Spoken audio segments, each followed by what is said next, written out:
The silence did not arrive with an explosion. There was no flash of stellar fire. No gravitational collapse. No desperate final transmission.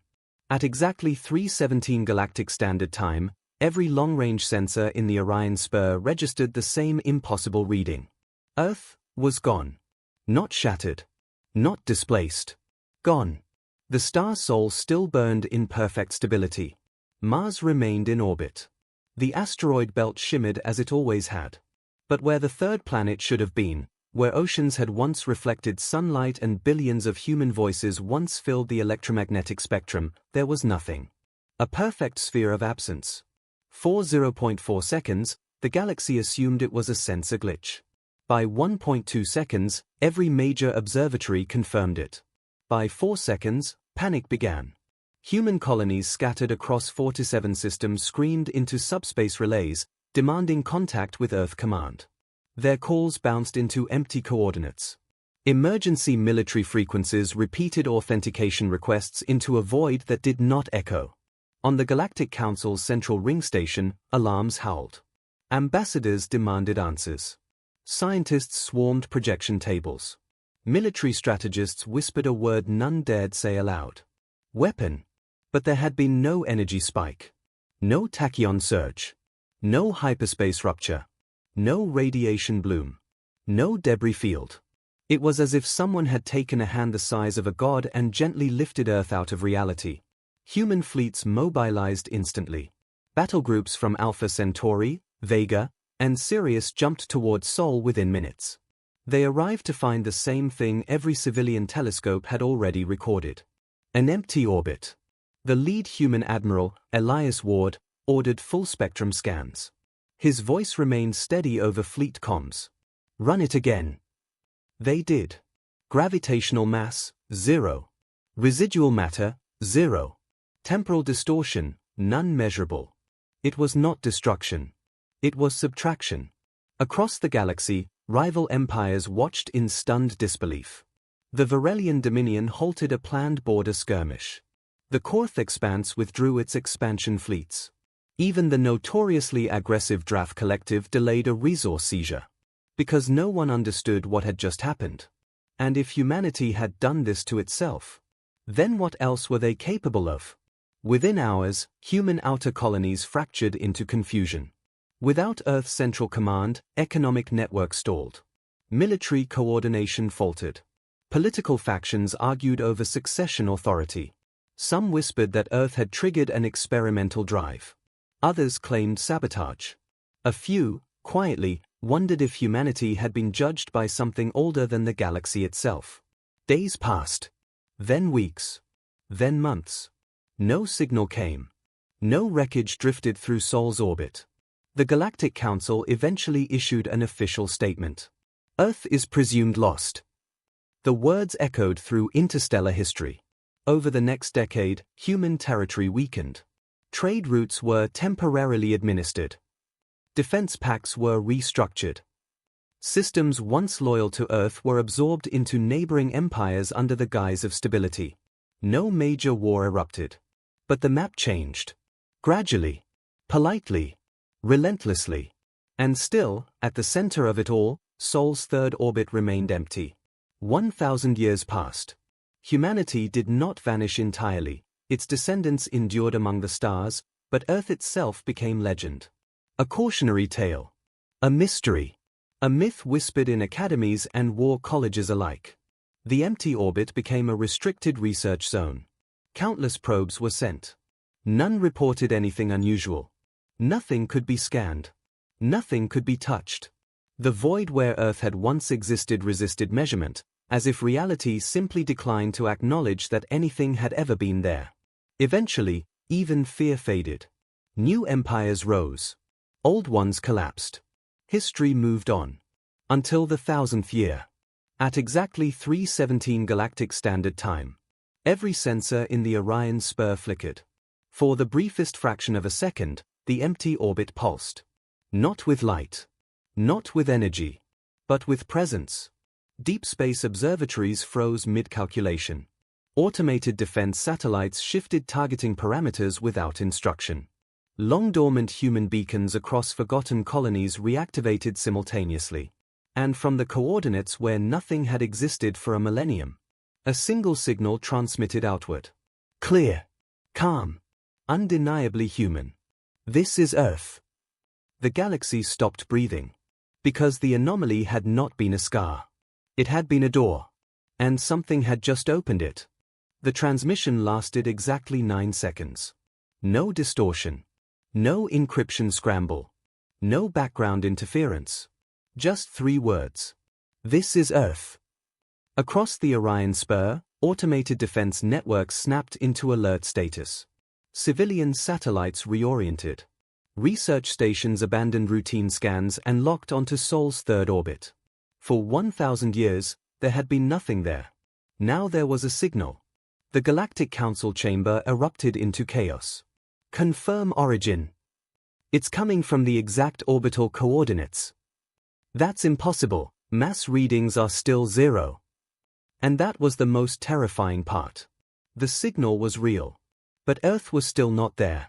Human-descended worlds reacted first.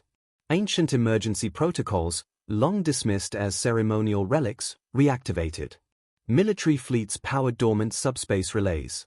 Forgotten command codes, passed down through generations like sacred scripture, unlocked sealed archives. Somewhere, deep within those archives, a contingency directive surfaced. If Earth returns, do not engage. Await further instruction. No one alive had written it. Yet it carried Earth's highest authentication seals. In Sol system, the anomaly pulsed again. This time, instruments registered something new. Space wasn't bending. It was unfolding. Imagine a sheet of paper being gently pulled open along a seam too precise to see.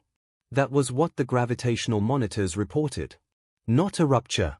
Not a tear. A separation. The Varelian Dominion dispatched a scientific cruiser escorted by 2 warships. Officially, it was an observation mission. Unofficially, it was a show of strength. They arrived within hours. The commander of the cruiser stared at the projection before her. There is still no planet, her sensor officer whispered. And then the second transmission began. This one was longer. Data packets flooded outward at impossible bandwidth. Star charts. Navigational corrections. Updated pulsar drift calculations. The maps were precise. Painfully precise. They showed stellar movements projected thousands of years beyond current galactic models. And they were accurate. The Dominion's onboard AI ran comparisons. Probability of fabrication, less than 0.00001%. These charts were not guesses. They were observations. The final segment of the transmission contained something else. A timestamp. Earth Standard. Year, 3127. According to galactic records, Earth had vanished in the year 2127. Exactly 1,000 years ago. But if Earth's timestamp was correct, only 1,000 years had passed for them. The implications rippled like shockwaves. Earth had not been destroyed. It had not been displaced randomly. It had moved through time. Or outside it. Back on the Galactic Council station, emergency sessions overrode all legislative functions. Are we dealing with a temporal weapon?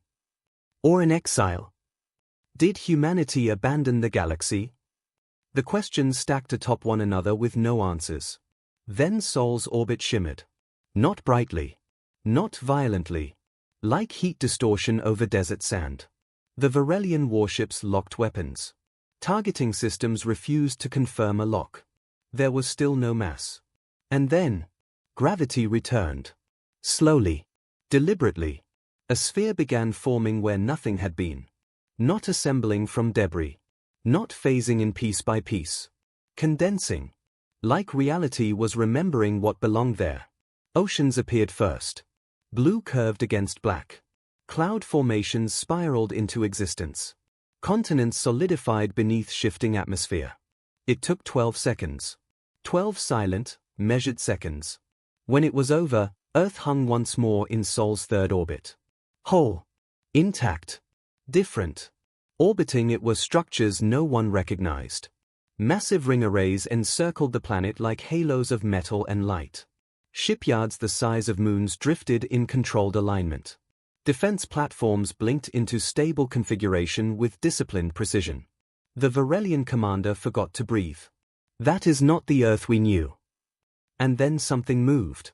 From behind the planet's curvature, a fleet emerged. Not warships in traditional formation. They did not power weapons.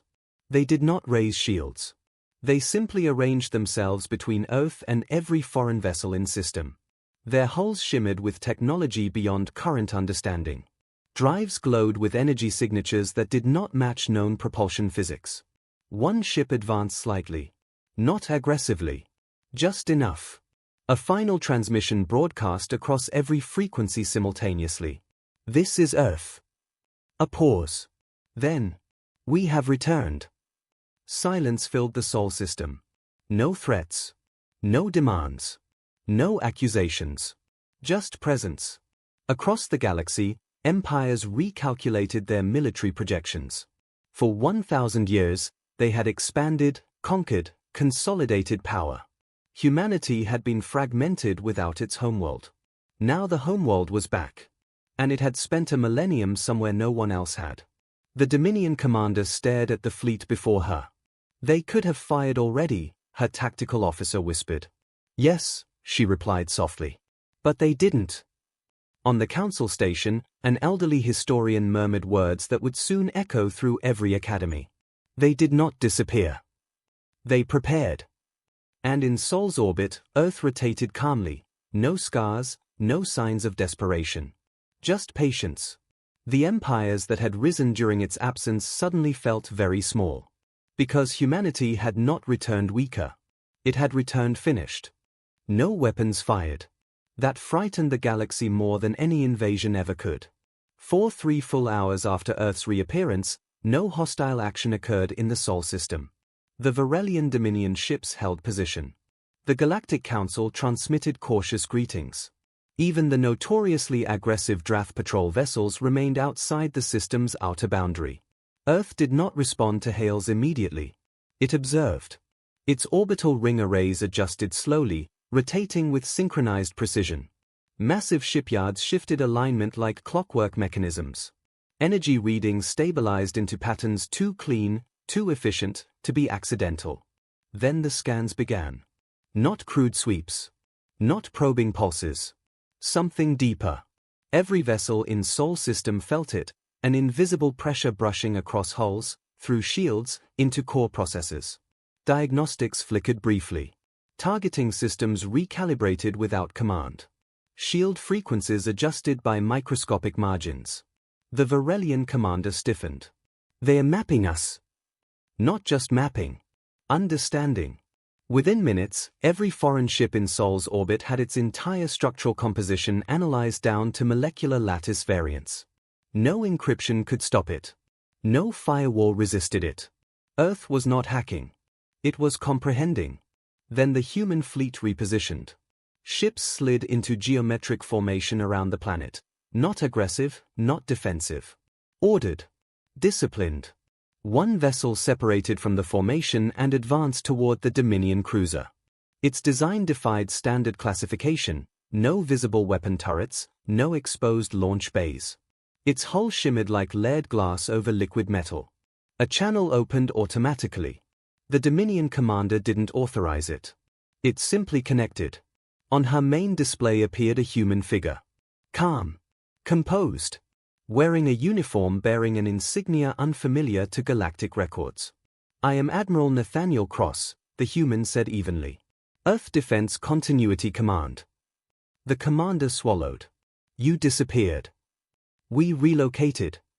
For 1,000 years. For us, he replied, exactly that. The council chamber transmitted into the channel without invitation. Why? Demanded the council speaker. Admiral Cross did not hesitate. Because the galaxy was approaching systemic collapse. The chamber fell silent. Cross continued. Your expansion patterns were unsustainable. Your military escalations were accelerating. Resource exploitation rates exceeded stellar regeneration projections by 23%. A display materialized across every connected system. Graphs, models, probability curves. Projected wars. Projected extinctions. Projected economic implosions. All within 5 centuries of Earth's disappearance. You would have destroyed yourselves, Cross said calmly. And us with you. So you abandoned the galaxy? The speaker accused. No, Cross replied. We stepped aside. Images shifted. Massive constructs beyond known space. Megastructures surrounding unfamiliar stars. Fleet stationed within what appeared to be a separate region of spacetime. We created distance, Cross explained. To solve the problem properly. The Dominion commander leaned forward. What problem? The admiral's eyes hardened, not with anger, but with certainty. Power without restraint. As if on cue, every foreign warship in Sol system experienced a brief systems disruption. Not a shutdown. Not an attack. A demonstration. Weapons powered down for precisely 0.7 seconds. Shields flickered. Engines recalibrated. Then everything returned to normal. The message was unmistakable. Earth could have disabled them entirely. It chose not to. The Drath Patrol captain hissed over open comms, "You threaten us." Admiral Cross shook his head. If we intended war, you would not be debating it. The human fleet shifted again. This time, something else appeared. Behind Earth. A structure unfolded from what had seemed empty space. Not a ship. Not a station. A gateway. Its diameter rivaled small moons. Its surface rippled with contained energy that bent starlight around it. Is that a weapon? Whispered a council scientist. No, Cross answered. It is how we traveled. The galaxy processed that information slowly. Earth had not randomly vanished. It had built a door. And stepped through it. We spent 1,000 years, Cross continued, studying your trajectories. Modeling outcomes. Designing solutions. Solutions? The speaker asked cautiously. The admiral nodded once. We did not return to conquer. A pause. We returned to correct.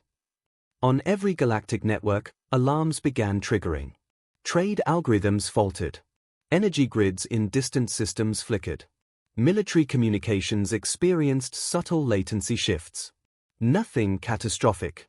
Yet, the Varelian commander's eyes widened as data streamed across her console. They're inside our infrastructure. Again, no destruction. Just presence. Understanding. Control waiting to be exercised. You expanded into former human territories, Cross stated evenly. You exploited abandoned colonies. You restructured agreements without consent. The council speaker bristled. That was a millennium ago. For you, Cross corrected. Silence pressed heavy across every channel. Earth rotated peacefully in the background. Clouds drifted. Oceans shimmered. A world that had vanished without a trace now stood at the center of galactic power once more. But it did not posture. It did not rage. It did not demand surrender. It simply existed, more advanced than any empire. More prepared than any coalition. And patient. The Dominion commander finally voiced what every strategist was thinking. You could dismantle us. Yes, Cross replied softly. But we will not. The gateway behind Earth pulsed faintly. A reminder. There were more. More fleets. More worlds. More time. For 1,000 years, humanity had not fought wars. It had solved them. And now it stood before the galaxy with the quiet confidence of a civilization that no longer needed to prove its strength. The empires that had risen during Earth's absence began recalculating their future. Because this was not an invasion. It was an evaluation. And humanity had already finished the math. The galaxy did not burn. It stalled. Within hours of Earth's return, markets began to freeze, not through sabotage, but through uncertainty. Trade algorithms detected anomalous forecasting shifts and automatically suspended high-risk routes. Freight convoys halted mid-translation. Commodity exchanges locked themselves into protective equilibrium. No explosions. No fleets clashing in orbit. Just hesitation spreading like frost. In the Galactic Council chamber, emergency lights dimmed to crisis mode. Report, the speaker demanded. An economic analyst answered first, voice tight. Energy futures across 6 core systems just flatlined. Our predictive AIs are refusing to calculate beyond 48 hours. Refusing. They are flagging variables labeled human correction. That phrase echoed through the chamber. Human correction. In Sol System, Admiral Nathaniel Cross stood before a projection of the assembled galactic powers.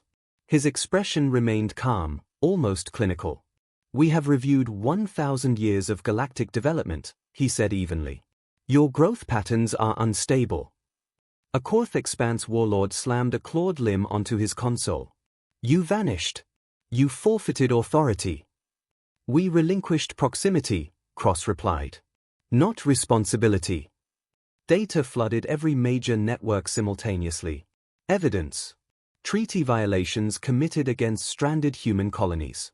Resource extraction beyond sustainable thresholds. Artificial scarcity manipulation. Proxy wars disguised as border disputes. Every empire found its name somewhere in the files. Not exaggerated. Not dramatized. Precise. Time-stamped. Verified. The Varelian Dominion attempted a countermeasure. A covert cyberstrike, launched quietly through quantum backchannels. It lasted 0.2 seconds. Then their own attack algorithms shut down and rewrote themselves with a single line of foreign code. Access denied. The Dominion's chief systems officer stared at his console in horror. "They didn't block it," he whispered. "They improved it." Across the galaxy, military fleets attempted readiness drills. Weapons charged. Then powered down automatically. Shield harmonics recalibrated to unfamiliar frequencies. Navigation systems updated star charts, using Earth's transmitted corrections. No destructive override occurred. Just integration. Earth was not dismantling infrastructure. It was upgrading it without permission. Back in the council chamber, panic simmered into fear. "They are infiltrating everything." A senior historian spoke quietly from the rear tier. "No," she said. "They are stabilizing it." Admiral Cross resumed speaking. "We will not dismantle your governments. We will not annex your territories." A collective breath released. Then he continued. "But we will not permit systemic collapse." Trade routes once exploited for monopoly control began reopening under balanced distribution protocols, authored by Earth.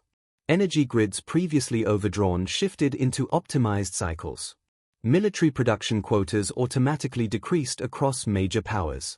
The Draft Collective's armament factories attempted to override the reduction.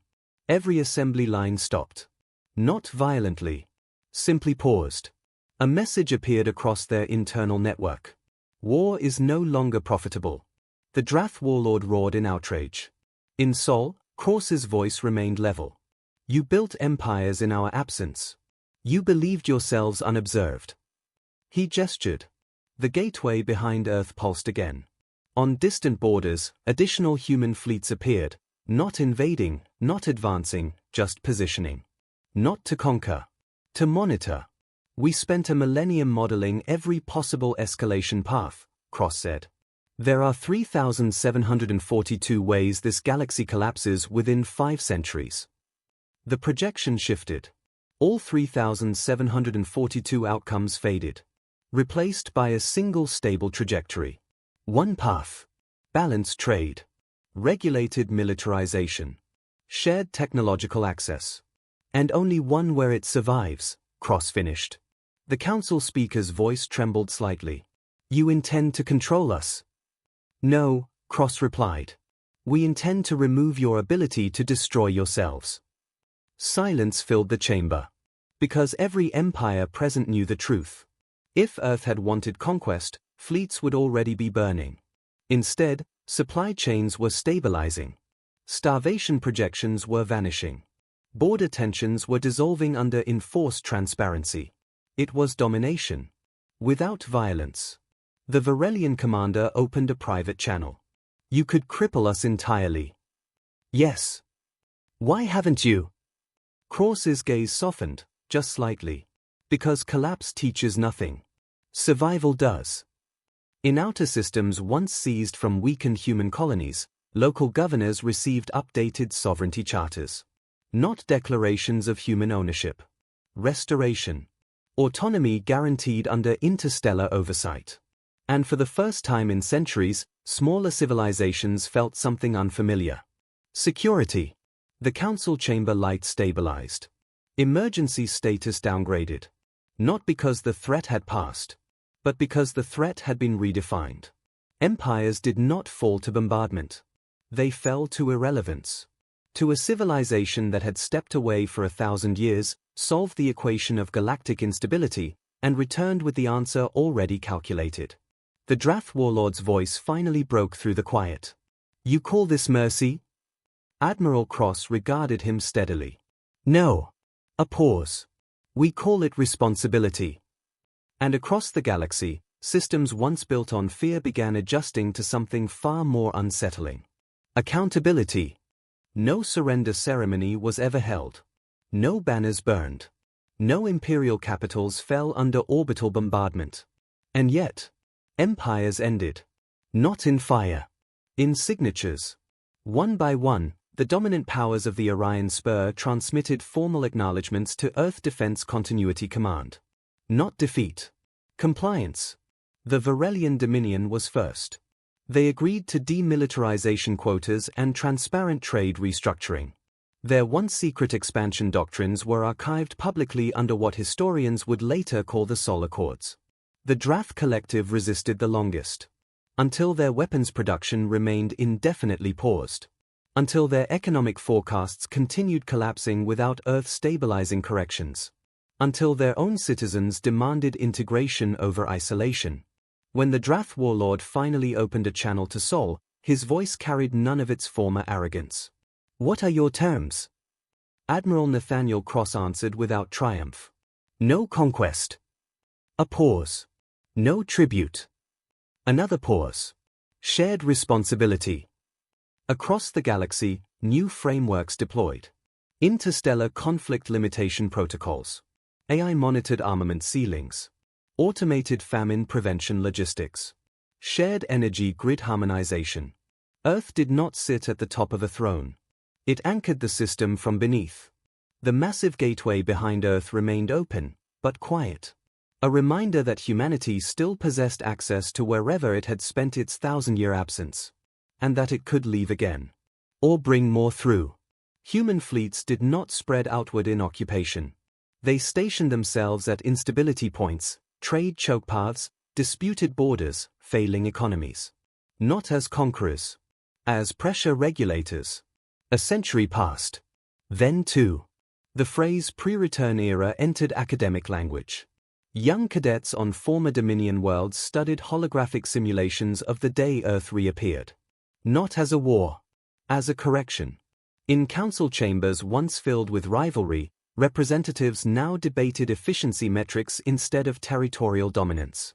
Resource exploitation rates fell below sustainable thresholds for the first time in recorded galactic history. It was not utopia. Conflict still existed. But escalation no longer spiraled. Because every military strategist knew something fundamental. If humanity intervened, it would not be with destruction. It would be with inevitability. On Earth itself, life appeared almost unchanged. Cities thrived. Oceans remained blue. Children grew up under skies no longer threatened by extinction projections. The ring arrays above the planet rotated steadily, their purpose no longer secret. They were not weapons. They were stabilizers. Gravitational field balancers. Subspace anchors. The silent infrastructure that kept interstellar travel safe and cosmic anomalies contained. Humanity had not spent a millennium building swords. It had built safeguards. In a quiet ceremony broadcast across all major networks, Admiral Cross stood once more before the galaxy. His hair now carried threads of gray. His voice remained steady. "We did not return for revenge." He allowed the words to settle.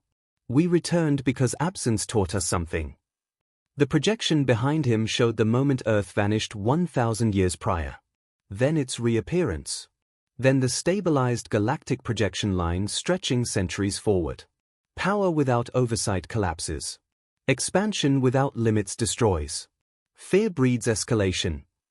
He looked directly into the camera, into every home, every fleet command, every council hall. We left because you were not ready. A breath. We returned because now you must be. No cheering followed. No applause. Just understanding. High above Earth, the gateway pulsed once, softly, then entered dormant state. Not closed. Just waiting. A reminder that humanity still possessed the ability to step beyond the known galaxy again. But it chose not to. Not this time. In distant academies, alien instructors concluded their lectures with a single sentence now etched into historical doctrine. The day empires fell was the day humanity refused to let them. And in Sol's third orbit, Earth turned peacefully. No longer missing. No longer underestimated. A civilization that had vanished without a trace and returned without firing a shot. The galaxy once feared humanity's strength. Now it relied on its restraint.